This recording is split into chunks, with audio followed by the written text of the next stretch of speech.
तो पापा ने तो ऑब्वियस हम लोग के पापा लोग डांटते ही है, तो उन्होंने बहुत डांटा और मैं खूब रोई। फिर उसके बाद भैया ने मेरे बोला कि कोई बात नहीं, रिजर्वेशन तुम्हारा हो गया है, जाओ 2 दिन में जितना तुम कर सको प्रैक्टिस करना। अच्छा, आप करती रही कीर्ति दूर हिंदी में टाइपिंग, और जब आपका टाइपिंग होनी थी तो वो होनी थी मंगल फॉन्ट इन स्क्रिप्ट में, हिंदी में दूसरे फॉन्ट में, मतलब तैयारी दूसरे फॉन्ट की और एग्जाम जो टाइपिंग है वो दूसरे फॉन्ट का। फिर कैसे किया? और 2 दिन पूरा लगातार मैंने सिर्फ टाइपिंग की, 10 मिनट किया फिर ब्रेक लिया, फिर 10 मिनट किया फिर ब्रेक लिया, फिर 10 मिनट किया, ऐसे करके। तो शुरू में हमको लगता है कि ये टीचर ने ये नहीं पढ़ाया, ये नहीं पढ़ाया, तो हम जगह जगह देखने लगते हैं कि ये टीचर तो अरे ये पढ़ा रहा है, ये तो ज्यादा अच्छा पढ़ा रहा है। लेकिन आप अपने टीचर पे और खुद पे भरोसा रखें। ये नहीं है कि आपने सोचा नहीं मैं तो सुबह ही मैथ्स करूंगा, दोपहर में इंग्लिश करूंगा, शाम को रीजनिंग करूंगा, तो ये कोई मतलब नहीं होना चाहिए। क्योंकि कभी आपका कुछ पढ़ने का मन कर रहा है, कभी आपका जरूरी नहीं है कि हर टाइम मैथ्स लगाने का मन करे।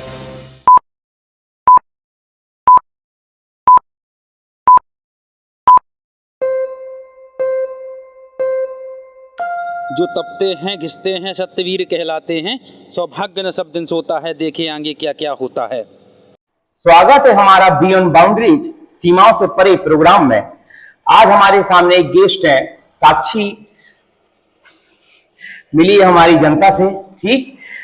और वर्तमान में उत्तर प्रदेश उच्च न्यायालय के तहत जिला न्यायालय हमीरपुर में जूनियर असिस्टेंट के पद पर कार्य कर रही हैं। तो फिर चलिए फिर प्रारंभ करते हैं अपने प्रश्नों का सिलसिला। साक्षी, हमारा प्रथम प्रश्न आपसे यह है कि आप वर्तमान में उत्तर प्रदेश सिविल कोर्ट जिला हमीरपुर में कार्य कर रही हैं, तो इसमें कैरियर बनाने के लिए किस बात ने आपको प्रेरित किया कि हमको यहाँ पर जाना चाहिए?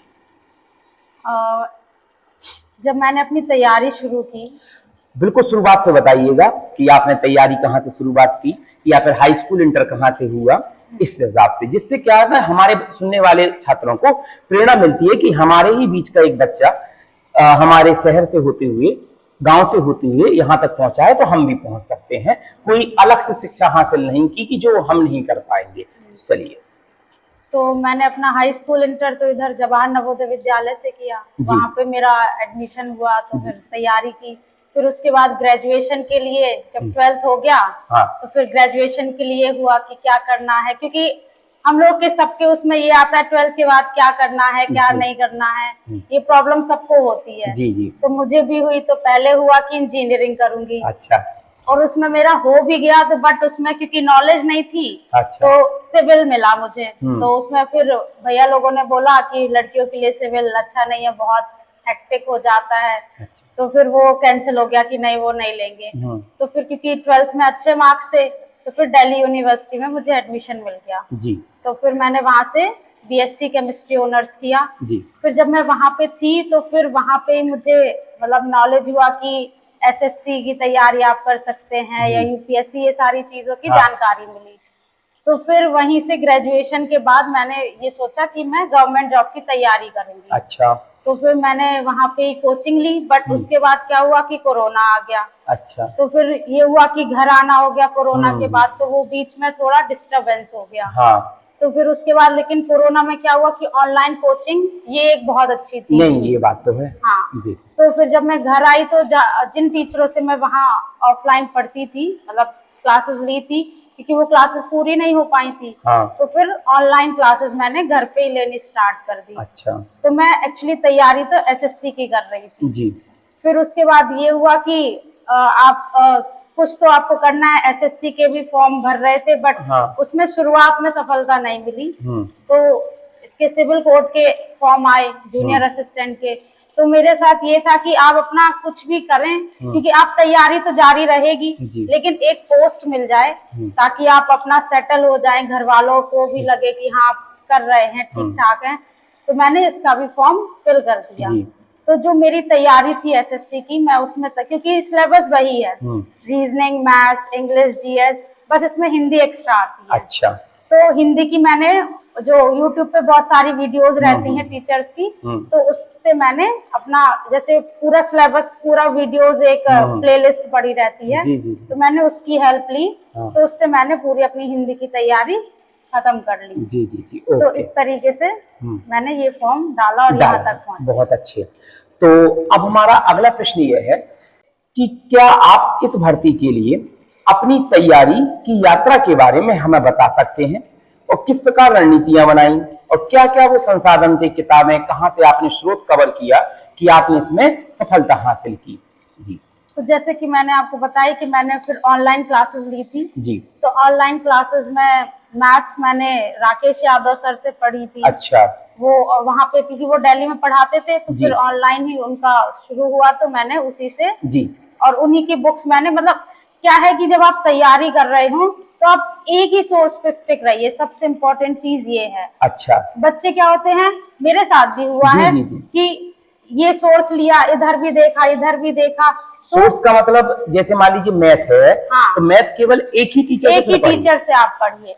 आप ये नहीं कि आपको शुरू में लगता है कि यार आपने जैसे तैयारी शुरू की और हमने टेस्ट पेपर देना स्टार्ट किया, तो शुरू में हमको लगता है कि ये टीचर ने ये नहीं पढ़ाया, ये नहीं पढ़ाया, तो हम जगह जगह देखने लगते हैं कि ये टीचर तो अरे ये पढ़ा रहा है, ये तो ज्यादा अच्छा पढ़ा रहा है। लेकिन आप अपने टीचर पे और खुद पे भरोसा रखें। तो जैसे कि मैं राकेश यादव सर से ही मैंने मैथ्स पढ़ी है, तो शुरुआत में मुझे भी लगता था कि सर बहुत स्लो पढ़ाते हैं या स्पीड कम है, बट धीरे धीरे मुझे समझ आया कि नहीं, ये एक तरीका है उनका पढ़ाने का। बिल्कुल। तो आप एक ही उस पे स्टिक रहें। तो मैथ्स राकेश यादव सर से, इंग्लिश वही पढ़ाते थे जयदीप सर। हाँ जी। और जीएस के लिए मैंने एक यूट्यूब पे पढ़ाते हैं अमन श्रीवास्तव जी, तो उनकी वीडियोस करंट अफेयर्स में देखती थी जी। और हिंदी के लिए मैंने बताया कि वो एक प्लेलिस्ट, मुझे सर का नाम याद नहीं है, तो वो कोई भी रैंडम प्लेलिस्ट थी, तो मैंने वो फॉलो की जी। और रीजनिंग तो क्योंकि शुरुआत से अच्छी रही है, तो रीजनिंग मैंने अपनी बुक से ही प्रैक्टिस किया था जी, उसके लिए ज्यादा मैंने कोई टीचर की हेल्प नहीं ली जी। अब थोड़ा सा हम ये जानना चाहेंगे कि आपने ये तो बहुत अच्छी बात बताई कि किस प्रकार किन टीचरों पर या फिर जिससे पढ़ रहे हैं उस पर अपना भरोसा, खुद पर विश्वास रख के पढ़े। अब पढ़े कैसे, ये समस्या होती है बच्चों को कि कैसा पढ़ती थी, ये बच्चा सफल हुआ तो कितना घंटे पढ़ते थे, वो उस पर थोड़ा प्रकाश डालिए कि किस प्रकार आपकी दिनचर्या थी पढ़ने की। जैसे एक क्या होता है कि दिनचर्या तो सबको अपने हिसाब से बनानी चाहिए, क्योंकि सबका अपना तरीका होता है, अपनी कैपेबिलिटी होती है कि वो कितना पढ़ सकता है, क्या कर सकता है। तो जैसे मेरा था कि सुबह उठना मेरा, तो उसके बाद अपना दिनचर्या डेली जो भी होता है वो किया, उसके बाद सुबह करंट अफेयर्स की मेरी क्लास होती थी तो वो पढ़ा, उसके बाद फिर अपना मैथ्स, रीजनिंग, आप मतलब ऐसे, मेरा कोई ये टाइम टेबल नहीं था कि पहले मैथ्स ही पढ़नी है कि रीजनिंग ही पढ़नी है। अच्छा। ये होता था कि आपका जिस चीज में मन लग रहा है, मतलब मेरा जिस चीज का मन कर रहा है, अभी मेरा मन कर रहा है कि मैं मैथ्स लगाऊं, तो मैं मैथ्स, बट ये है कि मैं पूरे दिन में आपको टाइम ये करना है कि आपको हर एक सब्जेक्ट को टाइम देना है। अच्छा। मेन चीज आपकी ये होनी चाहिए। ये नहीं है कि आपने सोचा नहीं मैं तो सुबह ही मैथ्स करूंगा, दोपहर में इंग्लिश करूंगा, शाम को रीजनिंग करूंगा, तो ये कोई मतलब नहीं होना चाहिए, क्योंकि कभी आपका कुछ पढ़ने का मन कर रहा है, कभी आपका जरूरी नहीं है कि हर टाइम मैथ्स लगाने का मन करे। तो वो आप पे डिपेंड करता है कि आप किस तरीके से उसको वो करना चाहते हैं, बट पूरे दिन में आपको अपने हर एक सब्जेक्ट को अपनी कैपेबिलिटी के अनुसार उसको टाइम देना है जी। जैसे कि मुझे रीजनिंग में टाइम नहीं देना पड़ता था, मैं रीजनिंग आधे घंटे भी होती कर लेती थी, बस बहुत था मेरे लिए। बट जैसे मैथ्स है तो आप किसी मैथ्स में, क्योंकि क्वेश्चन कभी कभी बहुत अच्छे लेवल के होते हैं, तो मैथ्स को आप थोड़ा ज्यादा टाइम दे सकते हैं, तो वो आपकी वीकनेस स्ट्रेंथ के हिसाब से है। एक समस्या रहती है बच्चों में कि मैथ का तो आपने बता दिया बहुत अच्छा कि कभी कभी सवाल वास्तव में कठिन हो जाते हैं कि जहां पर टीचर तक को समस्या आ जाती है उस सवाल को हैंडल करने में। जीएस एक ऐसा अध्याय है जहां पर लोगों को लगता है, बच्चों को लगता है कि बहुत बड़ा अध्याय है, इसको कैसे कवर किया जाए, और किस किताबों को आप प्रेफर करती थी वन डे एग्जाम के लिए? सिविल होता तो हर चीज का अलग अलग विषय होता है, वन डे का थोड़ा सा 1 मिनट में कुछ बता दी कि बच्चों को विश्वास हो कि हाँ ऐसे कवर हो सकती है। जीएस के लिए सबसे जो आप सोर्स मान सकते हैं कि आप उस पर प्रेफर कर सकते हैं, वो है PYQ, प्रीवियस ईयर क्वेश्चंस जो आते हैं वो सबसे इम्पोर्टेंट होता है। अगर आप उसमें मतलब देखें, एक आप उसको एनालाइज करें, जैसे कि मेरे टीचर्स थे जो GS वाले, तो उसमें क्या था कि वो हम लोग को कि ये टॉपिक से सबसे ज्यादा क्वेश्चन इस सब्जेक्ट में पूछे जा रहे हैं। जैसे हिस्ट्री में है तो SSC में सबसे ज्यादा क्वेश्चन मॉडर्न से पूछे जाते हैं, तो आप मॉडर्न को वो आपका मतलब टीचर, क्योंकि ये एनालिसिस हम लोग इतना अभी कैपेबल नहीं है कि वो एनालिसिस कर पाए, तो टीचर्स जैसे बताते हैं कि ये आपके लिए इस टॉपिक पे आपको ज्यादा ध्यान देना है। तो वो जिस टीचर से आप पढ़ रहे हैं, तैयारी कर रहे हैं, तो वो आपकी इस चीज में हेल्प कर सकते हैं। बाकी सबसे इम्पोर्टेंट सोर्स जो है वो, जो मुझे लगता है, वो previous year question. Previous year question, बहुत अच्छे। तीसरा प्रश्न हमारा कि आपके लिए भर्ती प्रक्रिया का सबसे चुनौतीपूर्ण हिस्सा, जब आप जूनियर असिस्टेंट पद की पर जा रही थी, तो सबसे चुनौतीपूर्ण हिस्सा कौन सा था और आपने इसे कैसे पार किया? ये सबसे चुनौतीपूर्ण कि जैसे कि टाइपिंग भी होती है इसमें, और टोटल जब रिटन एग्जाम होता है तो कोई ना कोई ऐसी चीज होगी या कोई तथ्य होगा जहां पर लग रहा होगा कि यहाँ पर हमें थोड़ा मुश्किल पड़ेगा, तब भी आपने उसको हैंडल किया। हाँ, तो टाइपिंग में ही थोड़ी जी, टाइपिंग का ही बता दी। इसमें क्या होता है, हिंदी इंग्लिश। टाइपिंग की थोड़ा शुरुआत से बताइएगा कि इसमें क्या जरूरत होती है, टाइपिंग की स्पीड कितनी होनी चाहिए, और आपका टाइपिंग के पहले क्या बैकग्राउंड था। काफी बच्चे आज भी टाइपिंग करते हैं, SSC के लिए करते हैं, स्टेनो के लिए करते हैं, मल्टीटास्किंग के लिए करते हैं, और भी तमाम पदों के लिए, UP पुलिस में ASI के लिए भी होता है।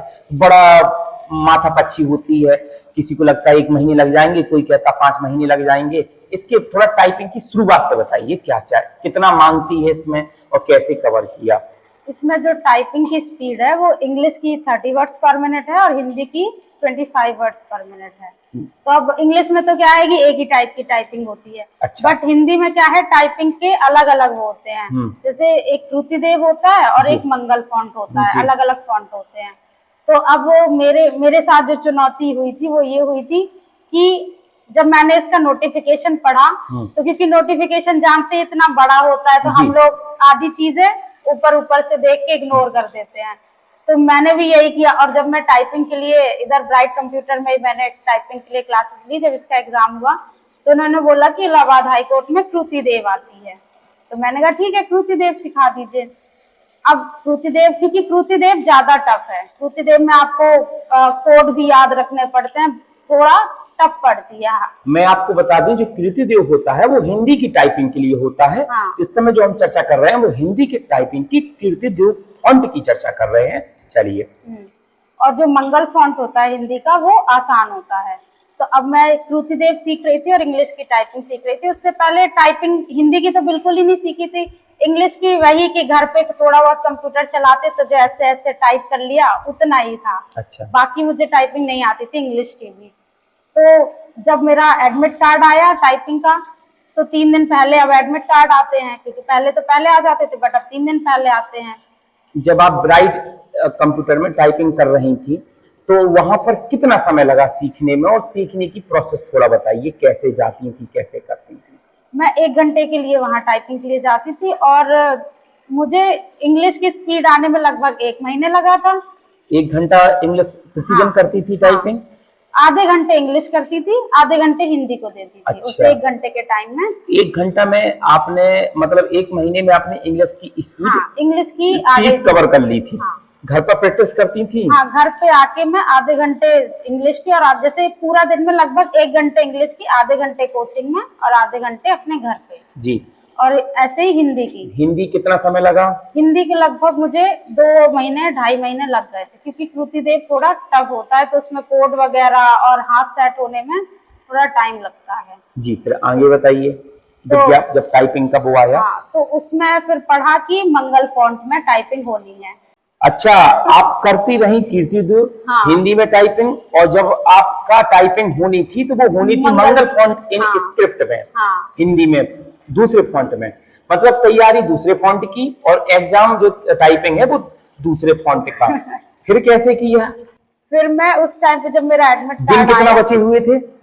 3 दिन बचे हुए थे। और 3 भी क्या, एडमिट कार्ड रात में आया, 23 को एडमिट कार्ड रात में आया, 24 का टाइम, 25 का टाइम, 26 मार्च को मेरा टाइपिंग था। अच्छा। सुबह सुबह। और क्योंकि ये पहले मतलब 21 मार्च को ये हो गया था कि आपका 26 को डेट आ गई थी, तो मैंने रिजर्व, क्योंकि इलाहाबाद में हुआ था तो मैंने रिजर्वेशन झांसी से अपना करवा लिया था जी। और 23 को मेरा आईवी का पेपर था, तो मैं उस टाइम झांसी में ही थी जब मेरा एडमिट कार्ड आया। अच्छा। तो ये था कि 23 को ही मैं निकल जाऊंगी इलाहाबाद, वहां मेरी फ्रेंड रहती है तो उसके यहाँ रुकूंगी 2 दिन और 26 को अपना पेपर देके वापस आ जाऊंगी। अब जब ये एडमिट कार्ड आया तो अब किसी को भी रोना आएगा कि मैंने इतनी तैयारी की जी, है, बिल्कुल। ये सब हुआ तो पापा ने तो ऑब्वियस, हम लोग के पापा लोग डांटते ही है, तो उन्होंने बहुत डांटा और मैं खूब रोई। फिर उसके बाद भैया ने मेरे बोला कि हाँ। कोई बात नहीं, रिजर्वेशन तुम्हारा हो गया है, हाँ हाँ। जाओ 2 दिन में जितना तुम कर सको प्रैक्टिस करना। अच्छा। 2 दिन, अब जैसे ये था प्लान कि जाएंगे तो घूमेंगे, क्योंकि हाँ। टाइपिंग तो वैसे होता पेपर तो पढ़ना रिवीजन, टाइपिंग में क्या ही रिवीजन करना, उनका बाद में घूम लेना। हाँ। पहले अपना 2 दिन जितनी प्रैक्टिस हो सके करना, यूट्यूब से सीखना ये सब। तो भैया ने बोला कि जाओ जी। तो मैं कहा ठीक है, तो फिर मैं गई इलाहाबाद और 2 दिन लगातार शुरू से मैंने अपना यूट्यूब पे देखा मंगल फॉन्ट के लिए कि किस तरीके से होता है, और 2 दिन पूरा लगातार, क्योंकि 10 मिनट का होता है, 10 मिनट में 25 वर्ड्स पर मिनट की स्पीड से करनी होती है। तो 2 दिन लगातार मैंने सिर्फ टाइपिंग की, 10 मिनट किया फिर ब्रेक लिया, फिर 10 मिनट किया फिर ब्रेक लिया, फिर 10 मिनट किया, ऐसे करके कंटिन्यू, मतलब मैं आराम से करके मैं 10 मिनट में 24-25 वर्ड्स पे पहुंच गई थी। मतलब 24 घंटे आपने, मतलब 2 दिन का थोड़ा सही से जिक्र करिए। 10 मिनट कैसे, मतलब क्या, बिल्कुल मतलब 0 से आपने 100 पे पहुंचे हैं आप टाइपिंग। हाँ, जो सॉफ्टवेयर होता है ना वो इंडिया टाइपिंग ऑनलाइन, तो उस पे क्योंकि ऐसे स्लॉट्स होते हैं, आप 5 मिनट की करनी है, 10 मिनट की करनी है, तो पहले मैंने यूट्यूब से देखा कि किस वर्ड की, किस की से कौन सा वर्ड टाइप होता है। तो पहले मैंने ऐसे बुक रख के उसको MS वर्ड पे जैसे किया कि जब मुझे सारे वर्ड्स याद हो गए, आधा दिन लगा लगभग इसमें। यही क्रम चलता रहा 10 मिनट। हाँ, कितना उसमें तो जब ये मैंने की याद करनी थी, उसमें तो कंटिन्यू में मैं करती रही, जैसे आधा घंटा लगभग किया, फिर थक जाते हैं तो थोड़ा घूमा, खाया पिया, पानी पिया, फिर बैठ गई। आधा दिन आपने की याद करने में निकाल दी। दिन बचे थे 2 दिन बचे थे 2, अब बचा 1.5 दिन। आधा दिन तो की याद करने में निकल गया। उसके बाद फिर मैंने कहा अब की थोड़ा याद हो गई। एक तो दिक्कत ये भी हुई कि क्योंकि मैं कृति देव भी सीख रही थी, और अब मंगल की अलग होती है, कृति देव की अलग होती है, तो मेरा हाथ कृति देव वाले से आ टाइप करना है, तो वो जो कृति देव में टाइप होता था तो वहां उंगली चली जाती थी। अच्छा। क्योंकि 2-2.5-3 महीने से तो उसी में हाथ सेट था, तो उसमें थोड़ा दिक्कत हुई, बट ये था कि नहीं, करना ही है। 2 दिन में चाहे मैं खाऊं ना, बट ये करना है। तो फिर उसके बाद मैंने उसमें इंडिया टाइपिंग ऑनलाइन में जी हर 10 मिनट उसके जितने भी, उसमें कम से कम लगभग होते हैं 100-150 पैरा अलग अलग होते हैं, तो हर बार मैंने अलग अलग पैरा चूज किया, क्योंकि एक में ये भी होता है ना, जब हम टाइप करते तो याद हो जाती है कि ये चीजें इधर है, तो ताकि अलग अलग में मुझे अलग अलग वर्ड्स मिले तो ज्यादा प्रैक्टिस होगी। हर बार आपको एक ही चीज टाइप नहीं करनी है। तो फिर जैसे 10 मिनट की टाइपिंग की, उसमें शुरुआत में जैसे जब मैंने की सीख ली तो मेरी आ रही थी स्पीड 12-13 की याद करने के बाद। फिर उसके बाद पहले दिन जब खत्म किया पहला दिन जी, तो मेरी स्पीड 17-18 ही पहुंच पाई थी। वो भी बहुत आराम से, क्योंकि भूल जाते थे कि एक दिन में याद होने वाली चीज तो है नहीं। तो फिर उसके बाद फिर दूसरे दिन फिर कंटिन्यू मैंने की। जब रात में मैं करने सोने से पहले मैंने कहा अब लास्ट टाइम एक बार देखो कितनी, तो मेरी 24 आ रही थी। 24 हाँ, मांगती है 25 हाँ। तो फिर उसके बाद सुबह जाने से पहले, क्योंकि 12-12:30 था रिपोर्टिंग टाइम वहाँ, तो सुबह भी फिर मैंने कम से कम 7-8 बार टाइपिंग की कि मैंने कहा अब जाने से पहले एटलीस्ट 25 तो मैं कर लूँ आराम से। और उसमें ये भी था कि जैसे आरो वाला जो हाई कोर्ट का हुआ था, तो उसमें ये था कि आप जितने जल्दी सबमिट कर देंगे आपकी स्पीड उतनी अच्छी मानी जाएगी। अच्छा हाँ, तो अब मैंने कहा मैं जल्दी सबमिट तो हिंदी में बिल्कुल नहीं कर पाऊंगी। तो अब ये था कि जो होना होगा देखा जाएगा, लेकिन इसमें ऐसा कुछ था नहीं इस वाले में। तो लास्ट में सब बच्चों ने कर लिया, टाइप कर लिया, सब एकदम शांति पूरे जब पेपर देने गए, क्योंकि सबकी स्पीड अच्छी थी और मैं कर ही रही हूँ आराम आराम से, बट फाइनली मेरा सबमिट हो गया था। हो गया। तो मेरे हिंदी में इंग्लिश से अच्छे मार्क्स थे, हिंदी टाइपिंग में। बहुत बढ़िया, बहुत प्रेरणादायक कहानी। अगला प्रश्न हमारा, रेडी? ओके, ठीक। हमारा अगला प्रश्न कि उत्तर प्रदेश सिविल कोर्ट के कर्मचारी के रूप में अभी आप कार्य कर रही हैं, जिम्मेदारियां हैं, तो इसे किस प्रकार से निभाती हैं? क्या कार्य होता है आपके पद में, जिम्मेदारियों में, और किस प्रकार से इसको दैनिक कार्य भी होते हैं हर व्यक्ति के, और कोर्ट में क्या कार्य होता है उसके बारे में थोड़ा सा जिक्र करें जी। जो मेरी ऑफिस टाइमिंग है वो है 10 बजे से 5:30 बजे तक जी। तो सुबह तो अपना वही, क्योंकि अभी मैं आगे की भी तैयारी कर रही हूँ जी, तो थोड़ा पढ़ाई को भी टाइम देना पड़ता है, क्योंकि अब उतना टाइम तो मिल नहीं पाता है जितना पहले मिलता था, क्योंकि पूरे दिन फ्री रहते थे। तो सुबह अपना उठ के 6 साढ़े 6 के लगभग उठना, तो फिर उसके बाद अपनी दैनिक क्रियाओं के बाद 1-1.5 घंटे सुबह पढ़ाई करना, और फिर उसके बाद जैसे 10 बजे तक अपना ऑफिस पहुंच गए। तो ऑफिस में अलग अलग कोर्ट होती हैं, डिफरेंट टाइप्स की, वहाँ पे हम इसके बारे में मैं चाहूंगा थोड़ा अच्छे से जिक्र करें। काफी बच्चों को पता नहीं होता है, काफी बच्चों को क्या, काफी समाज में लोगों को भी पता नहीं होता है। कभी कभार जब व्यक्ति को तब पता चलता है जब बेचारे कोई किसी कानूनी समस्या में फंस जाए तब। तो यहाँ से कि आप कोर्ट पहुंची तो कोर्ट क्या कैसे होती है, कैसे जी? तो वही डिफरेंट टाइप्स की कोर्ट होती है, हर कोर्ट में अलग अलग टाइप के मुकदमे चलते हैं। सिविल के अलग कोर्ट होती है, सिविल यानी दीवानी मुकदमे, और क्रिमिनल यानी फौजदारी मुकदमे की अलग कोर्ट होती हैं। तो मैं इस टाइम कोर्ट में नहीं हूँ, मैं प्रशासनिक कार्यालय, जो कि मुख्य ऑफिस होता है वहाँ का, जहाँ से हर जगह का काम कनेक्टेड रहता है। कोई भी लेटर आना है, जाना है, हाई कोर्ट से कोई भी काम होना है, फाइल जानी है, क्योंकि जैसे यहाँ पे केस डिस्पोज हो गया, तो अब जो जिसके अगेंस्ट में केस आया, तो मतलब क्या बोलते हैं, फैसला आया, तो वो हाई कोर्ट में अपील करेगा। तो अब वो फाइल, क्योंकि सारी फाइल तो यहीं पे है, उसकी डिटेल सब, तो वो फाइल हाई कोर्ट जाएगी। तो क्योंकि वहां जिस डेट में लगा होगा, तो वो वहां से लेटर आएगा कि ये आपको फाइल पहुंचानी है, इस केस की, ये केस नंबर, ये अपील नंबर, सारी चीजें। तो सारे लेटर्स जो आते हैं वो यहीं पे, मतलब मुख्य जो प्रशासनिक कार्यालय है वहां पे आते हैं। फिर बाकी कोर्टों में वो भेजे जाते हैं, फिर अपने अपने जिस कोर्ट से वो रिलेटेड फाइल होगी, तो वो उसको अपना हाई कोर्ट भेजेंगे, अपना पूरा बना के उसको सिस्टमैटिक ढंग से सारी चीजें करके वो उसको भेजेंगे। तो मेरा मतलब जो मुख्य कार्य है वो टाइपिंग का ही है वहाँ पे।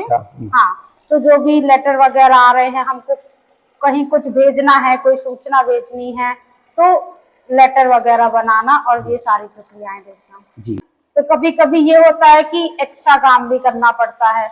अच्छा, ये सरकारी में मतलब यहाँ पर भी एक्स्ट्रा काम करने को, एक्स्ट्रा काम आपको हर जगह करना पड़ेगा। अच्छा, जैसे 5 बजे के बाद भी कि 5 बजे, कभी कभी 7 बजे तक भी काम करने, जब ज्यादा फाइलें हैं, ज्यादा केसेस है, मीटिंग है, तो या फिर कोई मुकदमा चल रहा है, उसका जजमेंट देना जरूरी है, आज ही जजमेंट देना है। अच्छा, तो कोर्ट लेट तक भी चलती है। अच्छा, तो कभी कभी हम लोग को 6:30-7 बजे तक भी बैठना पड़ता है। हाँ, तो उस तरीके से ये चुनौतियां जी, आप चाहे सरकारी में हो चाहे प्राइवेट में हो, वो कभी ना कभी एक्स्ट्रा वर्क थोड़ा बहुत पड़ ही जाता है। यहाँ पर मैं एक चीज बताना चाहूंगा कि स्ट्रगल आपको हर जगह है, चाहे आप छात्र वर्ग हो, चाहे आप सरकारी जॉब पा चुके हैं, करना पड़ेगा। अगर एक लाइन में देखा जाए तो सुबह 6 बजे जागना, दैनिक कार्य करना, उसके बाद फिर पढ़ाई करना, सुबह के 10 बजे ऑफिस पहुंचना, शाम के 5 और शाम के 7 बजे तक कभी एक्स्ट्रा वर्क होने पर घर पर वापस आना, उसके बाद फिर खाना भी बनाना,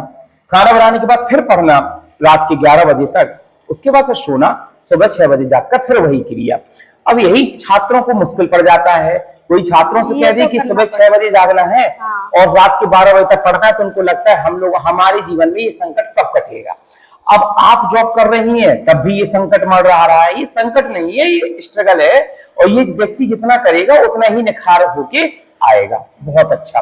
अगला प्रश्न कि आप इस पद में रहते हुए अब अगले कुछ वर्षों में आने वाले समय में आप अपने आप को कहाँ देखना चाहती हैं, या फिर कोई नई आकांक्षाएं जहां पर आप जाना चाहती हो, या फिर यहीं पर कार्य करना चाहती हैं?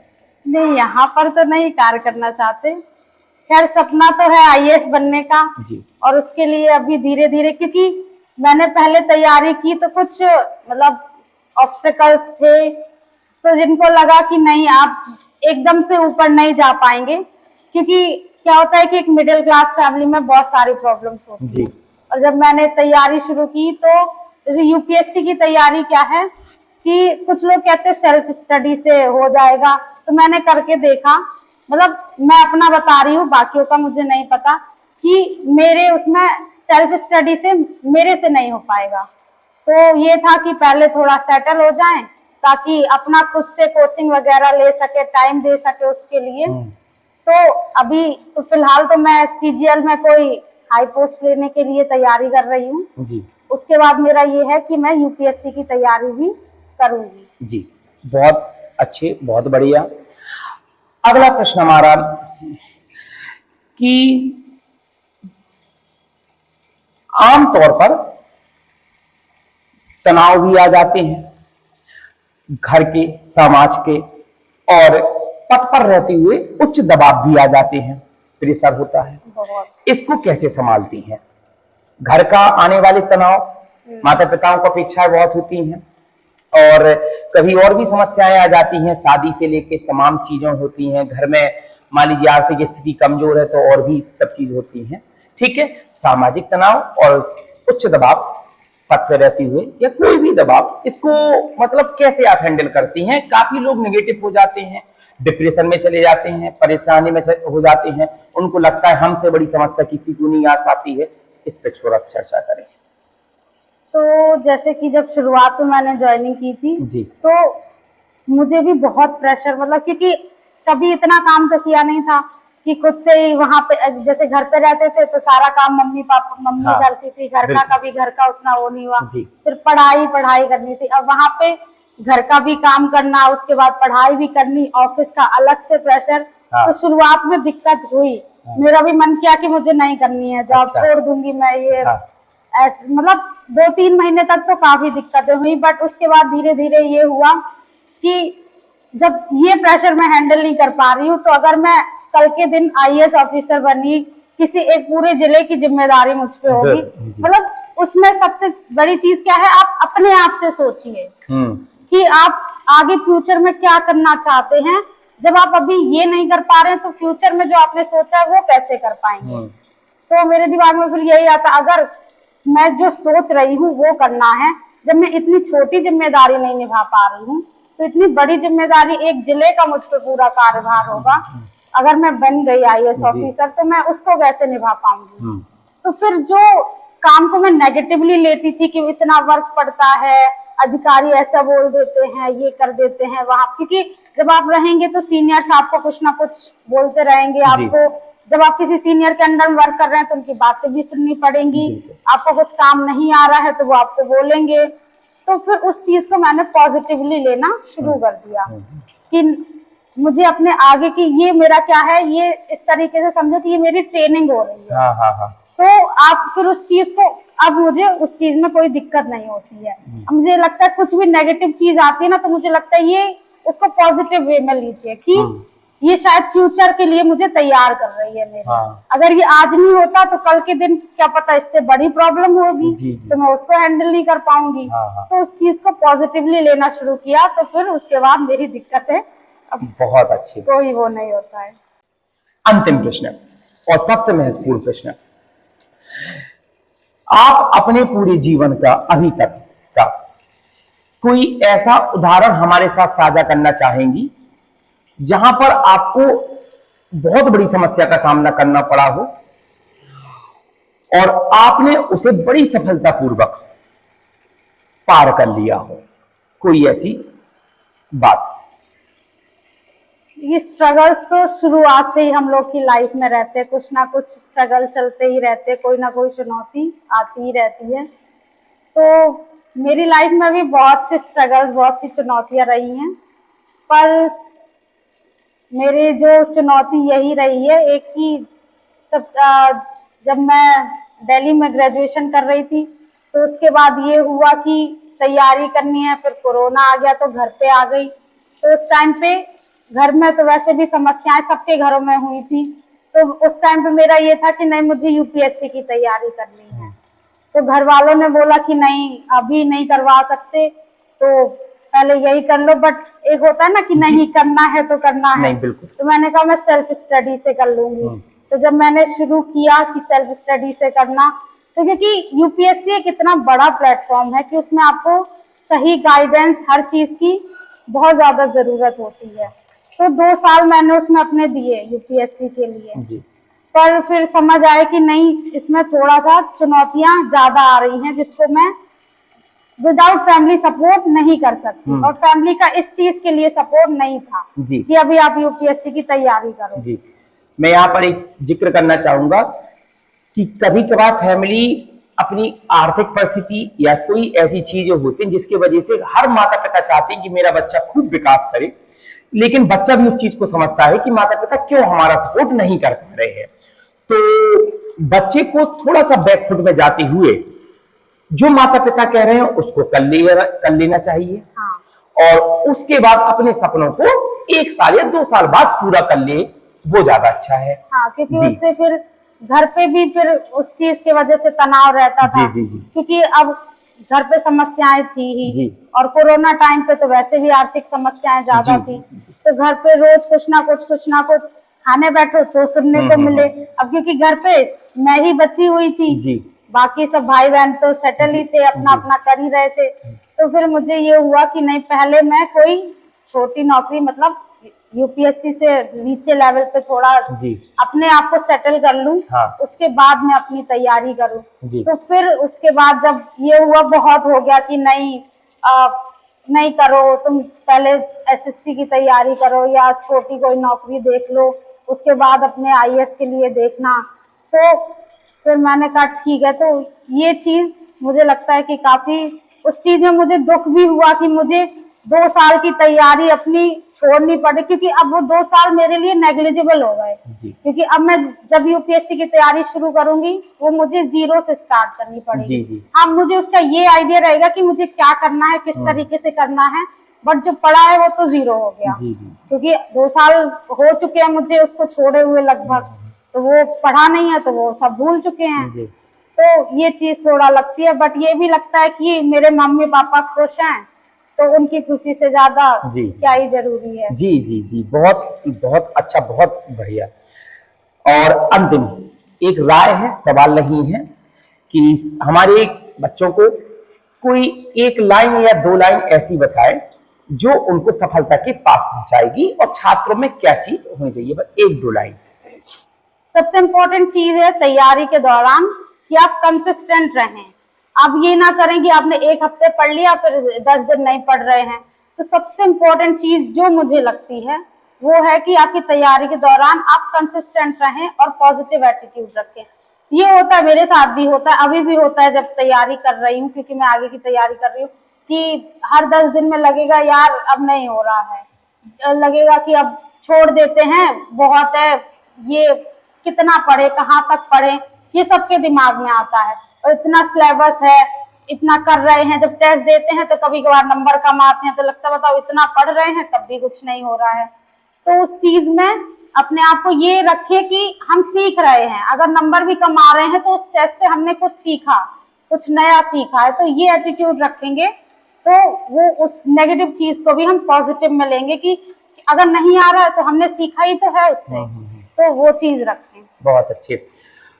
तो कैसा लगा हमारे प्रोग्राम में आकर, और प्रोग्राम के बारे में 1 या 2 लाइन बोल दीजिए कि किस प्रकार का हमारा लक्ष्य है, और मतलब कहाँ ये हमारा प्रोग्राम कहाँ तक समाज में फायदा पहुंचा सकता है। ये जो प्रोग्राम है ये काफी अच्छा है, और बच्चे इसको जब देखेंगे तो उनको भी प्रेरणा मिलेगी कि हम लोग भी आगे बढ़ें। धीरे धीरे कभी होता है कि बच्चों के घर में किसी को लगता है, जैसे मेरा ही था कि एकदम से ऊंचाई पे जाने का सपना था, क्योंकि हमेशा से क्या होता है, कुछ बच्चे जैसे मैं भी रही हूँ हमेशा से टॉप पे रहते हैं, तो सपना भी रहता है कि टॉप पे रहें हमेशा पे। बट क्या होता है कि कभी घर की समस्याएं होती हैं कि नहीं कर पाते हैं, तो उस चीज को नेगेटिवली ना लें, अपने घर को देखते, क्योंकि हमारे माँ बाप ने हमारे लिए बहुत कुछ सेक्रीफाइस किया है। तो उनके सपनों को, उनकी खुशियों को देखते हुए भी कि उनको कोई दिक्कत ना हो, आप धीरे धीरे भी आगे बढ़ने की कोशिश कर सकते हैं। क्योंकि जैसे कहा गया कि सीढ़ियां हम एकदम से ऊपर नहीं जा सकते, एक एक सीढ़ी चढ़ेंगे तभी हम आराम से ऊपर जा सकते हैं। तो इस प्रोग्राम के जरिए जो आप कर रहे हैं, ये बच्चों को काफी लाभ पहुंचाएगा। चलिए, तो धन्यवाद। जय हिंद, जय भारत।